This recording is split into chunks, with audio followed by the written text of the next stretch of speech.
Li avevano notati, aspettati e affrontati, riuscendo a fuggire con 2 mountain bike e tutti gli smartphone di 3 quindicenni che domenica pomeriggio si erano incontrati per farsi un giro dopo il lockdown ad Abano Terme.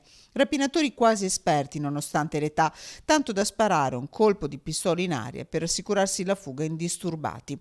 Sono 4 i ragazzi tra i 16 e i 18 anni arrestati con l'accusa di concorso in rapina dai carabinieri di Abano Terme, che da domenica indagano sul grave episodio accaduto in via Malacchin intorno alle 17. I militari avevano capito che una delle 2 bici rubate avrebbe fatto gol ai ricettatori della zona e l'hanno trovata dopo un attento giro. Da qui sono risaliti a 2 giovanissimi, un ragazzo di 17 anni e un 18enne. In casa del primo, che vive ad Abano, i carabinieri hanno trovato i 3 cellulari rubati nascosti in una cassetta di sicurezza. In casa del secondo, di origine albanese, la pistola scacciacani con cui era stato esploso un colpo rivelatosi a salve, 2 maschere ed altri cellulari.